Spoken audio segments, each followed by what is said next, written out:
안녕하십니까. 재활의학과 전문의 박성진입니다. 저는 어깨와 관련된 분야를 주로 진료를 하고 있습니다. 어깨 통증으로 고생하시는 분들이 굉장히 많으신데요. 이런 환자분들께서 얼핏 생각하시기에는 어깨 통증이 죽고 사는 생과 사의 문제는 아닙니다. 그 정도로 위중한 질환은 아니지만 또 어깨가 많이 아프시게 되면은 그로 인해서 삶의 질이 몹시 떨어지게 됩니다.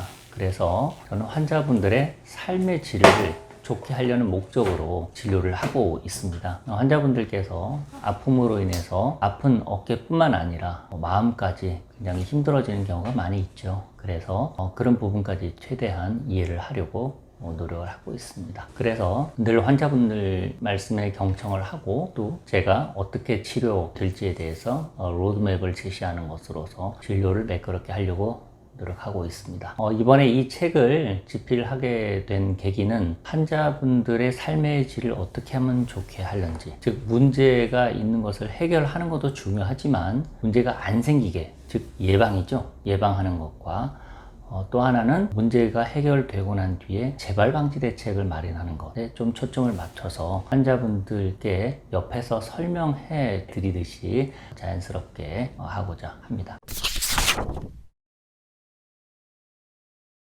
환자분들께 속 시원히 좀 답을 드리고자 하는 마음이 있었습니다. 제가 진료실에서 나름 설명을 잘 한다고 하더라도 환자분들께서는 이게 익숙한 용어나 내용들이 아니기 때문에 뒤 돌아서시면 금방 또 잊어버리신다고 그런 말씀들을 많이 하셨습니다. 그래서 환자분들께 꼭 전달하고 싶은 사항을 제가 글로 적어보고 또는 영상 자료를 모으고 해서 그러한 것들을 좀 정리해서 말씀드리면 좋지 않을까라는 그런 취지에서 하다 보니 어느덧 책이 이렇게 되었습니다. 그래서 정확한 정보 전달, 즉 환자분의 상태에 맞는 진단 그리고 그에 따른 적절한 치료를 말씀드리기 위해서 한 것이고, 그냥 말씀드린 것보다는 자료를 좀 나눠드리고 하는 것이 더 좋을 것 같고, 또 그 외에서 좀 더 나아가자면은 지금처럼 이런 촬영을 통해서도 또 환자분들께서 보기 쉬운 영상으로 촬영이 된다면 이 또한 정확한 정보 전달에 큰 도움이 될 것 같습니다. 저도 이제 전신 마취 수술을 2번이나 받은 환자이기도 합니다.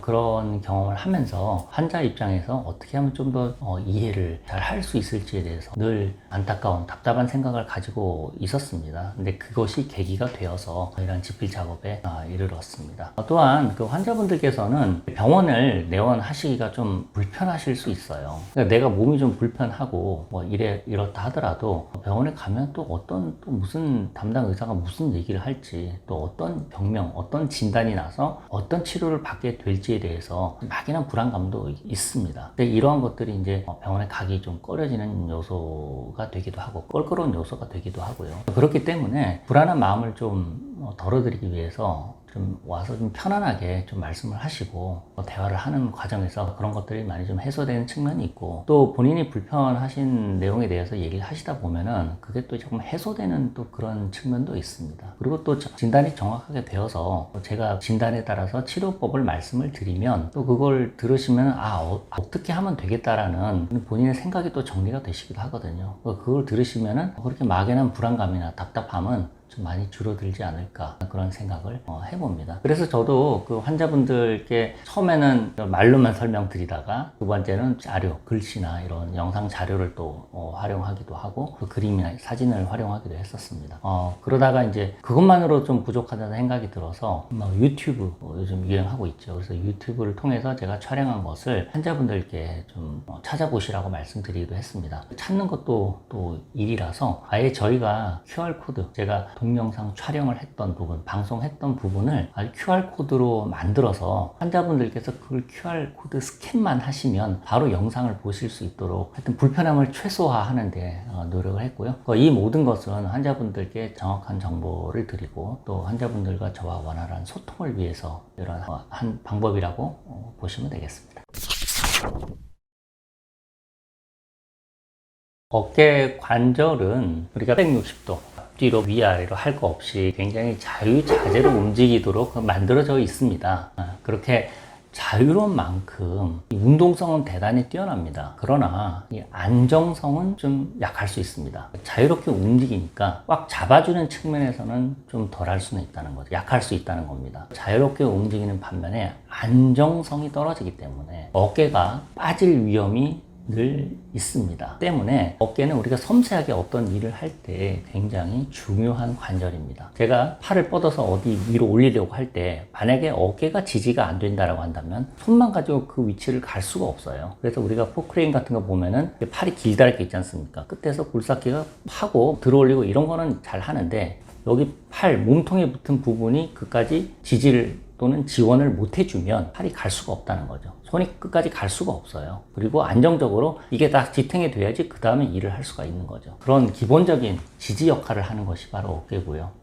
이게 염증이 생기고 관절의 염증, 관절염, 그리고 힘줄이나 인대 염증이 생기면 그때부터 이제 서서히 아파지기 시작하는데 그 어깨 질환은 여러 가지가 있습니다. 하지만 여기서는 대략 7개 흔히 보는 7가지 질환, 7가지 상태 정도로 나눠서 말씀을 드리고자 합니다. 첫 번째는 우리가 어깨가 흔히 뭉친다 라고 하죠. 엄밀한 얘기로는 목과 어깨 사이 이 정도 부분이 될 겁니다. 그러니까 이런 것들은 대개는 근막 통증 증후군일 가능성이 높습니다. 근육을 싸고 있는 근막이죠. 근막에 염증이 생겨서 그로 인해서 근육의 길이가 짧아진다고 하거나 또는 근육의 길이가 원래 정상보다 좀 늘어나 있거나 그럼 그 자체로 인해서 통증이 생기는 겁니다. 예를 들어서 우리가 좋지 않은 자세, 앞으로 꾸부정하게 앉아있다 라고 할 경우에는 앞쪽에 있는 근육들은 길이가 짧아지게 되고 등 뒤쪽에 있는 근육들은 길이가 늘어나게 됩니다. 그럼 그 자체의 불균형, 비대칭으로 인해서도 통증이 생길 수 있는 것이죠. 그래서 근육을 싸고 있는 근막의 통증, 이것이 바로 근막 통증 증후군으로서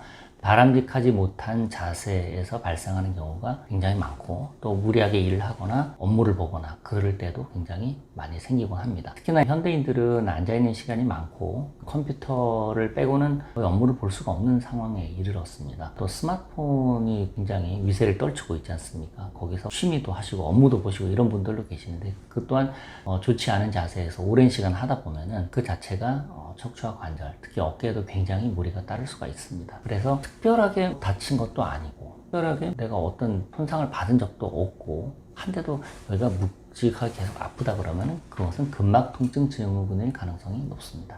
그럼 두 번째로 많이 들어보셨을 겁니다. 오십견. 원래 오십견이라는 말은 없습니다. 그러니까 일본에서 이제 기원한 얘기로 보이는데요.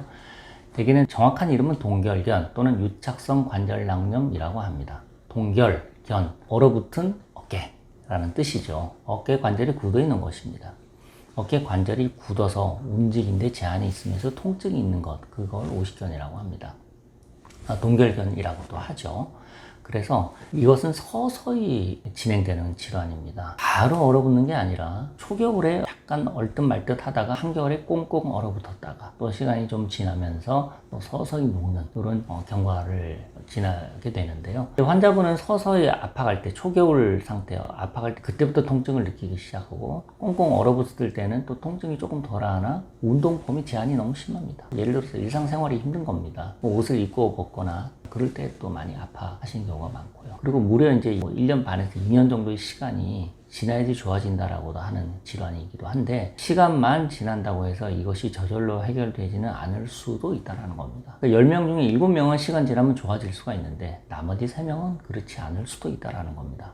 문제는 그 나머지 3명이 내가 7명에 들어갈지 나머지 3명에 들어갈지 그러니까 좋아지는 7명에 들어갈지 아니면 좋아지지 않을 3명에 들어갈지 그걸 알 수가 없기 때문에 조기 진단과 조기 치료가 매우 중요한 질환이라고 하겠습니다. 세 번째는 석회성 건염이라는 겁니다. 석회, 건염, 힘줄 건자를 써서 건염, 힘줄 안에 석회가 파묻혀 있는 상태입니다. 그러니까 이것은 제가 이제 화산으로 비유해서 설명을 드리곤 하는데요. 석회가 안정적일 때는 마치 우리가 휴화산과 같습니다. 그 산은 아무 일이 없어요. 아주 평온한 산이 평온하게 그지없습니다. 석회가 있긴 하지만 산 속에 마그마가 있긴 하지만 폭발하지 않은 상태로 가만히 있을 때는 그냥 화산이나 일반 산이나 별 차이가 없습니다. 그런 얌전한 석회가 있는가 하면 그 시간이 지남에 따라서 그 석회가 안에 산 아래 마그마가 부글부글 끓어서 폭발하는 화산이 될 수 있죠. 활화산이 되는 겁니다. 그 석회는 그 석회기에 이르게 되면은 무지무지 아픕니다. 어제까지 멀쩡하다가 오늘 갑자기 아플 수 있어요. 이해가 되질 않습니다.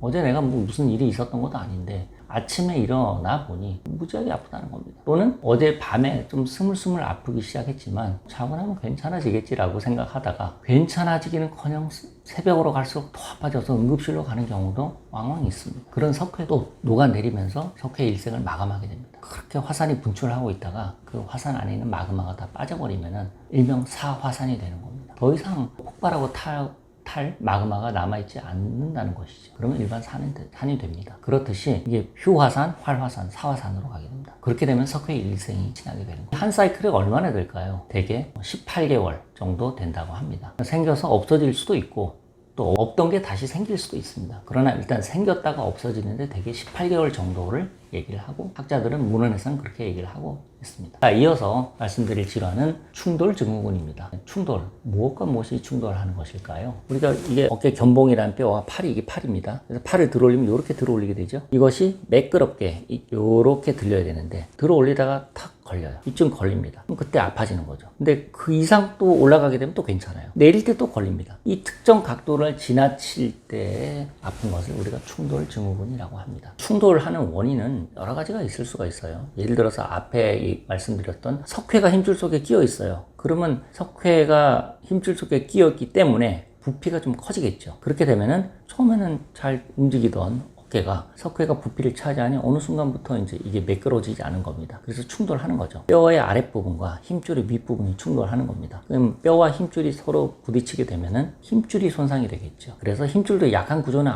아닙니다만 뼈의 강도가 약하죠. 그래서 서로 두 다른 힘줄과 뼈가 마찰을 일으키다 보면은 힘줄이 상하게 되는 그런 게 바로 충돌증후군입니다. 충돌증후군은 여러 가지 형이 있긴 하지만 가장 흔한 거는 견봉 밑에 지나가는 힘줄이 충돌을 일으켜서 전방 충돌증후군 또는 견봉하 충돌증후군이 가장 흔합니다. 여기서 자세한 얘기를 드리기보다는 팔을 들어 올릴 때 특정 각도에서 아프고 또 그걸 지나면 괜찮고 또 내려올 때 아프다 그러면 충돌증후군이 있을 가능성이 크다.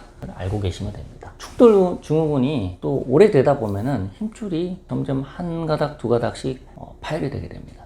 그것이 바로 이어서 말씀드릴 회전근개 파열로 이어집니다. 회전근개 파열 많이 들어보셨죠? 회전근개 힘줄입니다. 회전근개 힘줄이 4가닥이 있는데 그것들이 힘줄이 파열이 되는 겁니다. 힘줄은요 굉장히 강한 구조입니다. 예를 들어서 제 손가락 같이 직경이 약 1cm 정도 되는 힘줄이라면 이것이 버티는 힘은 무려 1톤입니다. 정상 힘줄에 누가 당기거나 했을 때 1톤입니다. 그러니까 엄청 강한 구조입니다. 100kg짜리 사람이 10명이 매달려도 버틸 수 있을 정도 이 직경 1cm 이 힘줄이 버틸 수 있는 그 강도는 대단합니다. 그러나 낙수가 바위를 뚫는다고 하지 않습니까? 계속 거기다가 손상을 주면 결국에는 물도 바위를 뚫는다고 하듯이 이 힘줄도 결국에는 나가 떨어집니다. 처음에는 부분 파열이라는 거로 오겠죠. 조금씩 갑자기 싹도 끊어지는 게 아니라 헤어지듯이 그렇게 약간씩 청바지로 따지면 청바지가 헤어지다 못해 위아래로 구멍이 뚫리는 전층 파열이 되기 그러다가 청바지가 쑥 찢어지는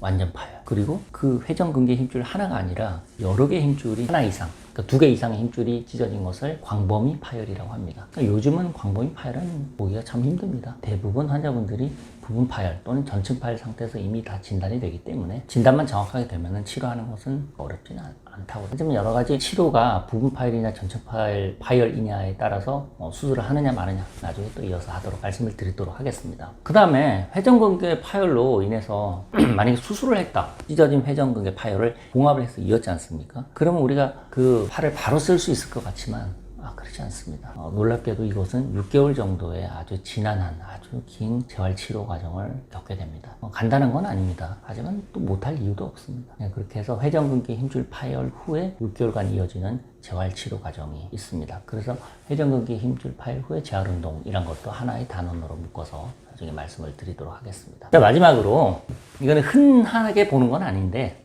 가끔 뇌졸중, 뇌혈관이 막히거나 터져서 2차적으로 손이나 팔다리에 마비가 오는 질환을 뇌졸중이라고 합니다. 뇌졸중으로 인한 편마비가 있는데 편마비라는 게 한쪽 팔다리 또는 다리가 잘 움직일 수 없는 것이죠. 그런 현상이 오게 되면은 만약에 오른쪽이다 편마비가 왔다라고 할 경우에 오른쪽 어깨가 빠질 수 있습니다. 그러면서 통증이 생기는 것을 편마비 통증이라고 합니다. 뇌졸중의 합병증으로 오는 것이 편마비이고요. 편마비가 됨으로써 올 수 있는 어깨 통증, 이게 바로 편마비 후에는 어깨 통증인데, 일반적으로 우리가 주변에서 쉽게 볼 수 있는 질환은 아니지만 뇌졸중이 있었던 환자분들이 신경과 또는 신경외과에서 치료를 받으시고 재활의학과로 과를 옮기셔서 지금도 재활병원에서 수많은 분들이 재활치료를 받고 계시는데, 그 중에 상당수가 어깨 통증으로 고생을 하시는 분들이 계세요. 그런 분들에게 생기는 것이 지금 말씀드린 7가지 질환으로 책에 구성을 해봤습니다.